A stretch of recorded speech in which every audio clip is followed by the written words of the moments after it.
Well, Steve Mignani here with our seventh and final look-see meet and greet with our 1962 Dodge Dart police car. And yes, this is a real police model. And Evan here, I'll give you that. It's a rare piece of paper. I don't want to mess it up.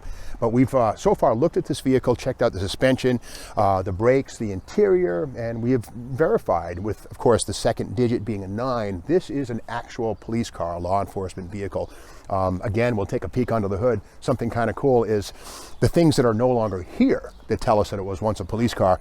Right here, we can see this little triangular region. This is where a siren once went, right here. It would have been a bullet-shaped affair, that one of those routines, once screwed in here. The horns on this are standard horns. We'll take a peek down this way, and you can see that's a pair. It's a dual note horn right there, the high and the low. And you can see these have a trumpet on them, and they're rigidly mounted. By contrast, this didn't come with the car, but this is a Plymouth Road Runner horn right here. And you can see on this thing, it does not have a trumpet. It also mounted to the vehicle with these thin little things.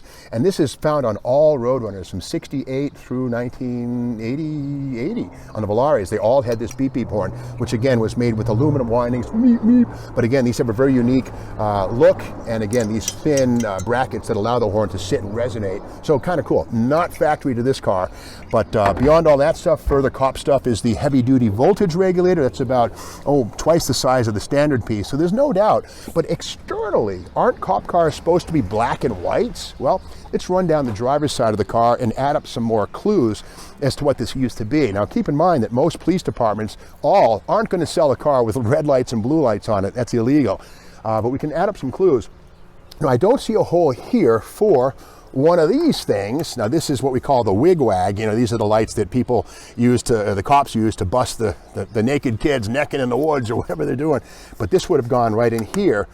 It's not part of this car's history. There would have been a hole right here, and I'm thankful for that, to be honest, because this is cool. This is not going on this car. This is from some other project. But with that said, we do see here a welded hole where there once was probably a large mirror, but that's a booger weld right there. So they took that off, welded it shut. I do see remnants of black paint here. This was black and white, I think, but it's kind of hard. The top of this thing is so degraded. I call this a Texas suntan. That's not rust, it's surface corrosion, but all traces of the original primer and whatever paint went on that are gone. So it's hard to determine if this was black and white or if it was resprayed all white for retail sale. Further evidence, the white door seems to maybe have some black here that was sprayed over, but I don't see masking. So it's hard to say. Further evidence on the door window frame here, there's black paint right there going up and over.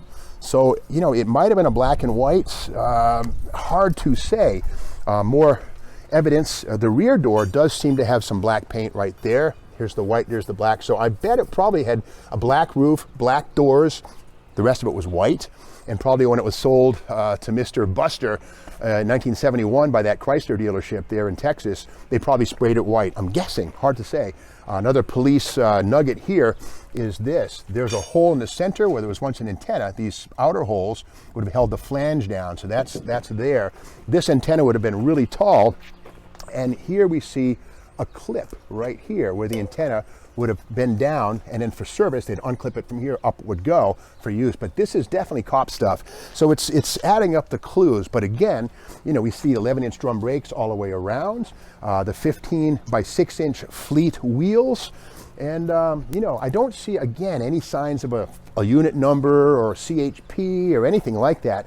I do see here on the back the ghost of what's it say, Wellborn Motors, Big Spring Highway, somewhere in Texas. But this is just the remnants of the sticker. It's funny what the sun will do. It'll burn away the actual item but leave a stain, almost like a nuclear bomb flash leaves a stain on the wall. But again, we add up the clues. It has a civilian license plate, Texas, CA 109, and this is stamped, what do we have here, 67. Yeah, it's a, no, 75. Yeah, it's a 75 plate, so you know this is certainly not the first plate this car had. So as a police car, it would have had some sort of a law enforcement plate. But here down the passenger side, we see more of the same. Here's maybe some more black paint underneath the white. Hard to say, but again, beautiful quarter panels, just lovely. You know, no problems down here. A little rot right there. Yeah, we can deal with that. We can deal with that. But again, the floors are rotten. But aside from that, it's just a good, solid core. And we're going to have some fun with this thing. We'll be taking the 318 poly out, the small block 727 out, and replacing them with a 440 built out to 513 cubes with modern max wedge reproduction parts, a push button big block 727 torque flight, modified for full manual bang screech shifting. And I think we're going to keep the exterior appearance pretty much like we see it here. So it's going to be something of a sleeper. I was almost going to call this thing the Ram Charger. We all know that Ram Charger is the term that Dodge used for their max wedges in 1962, the 413 Ram Charger. Well, being a sleeper, would that make it a Ram Charger, like rapid eye movement for sleeping? I don't know.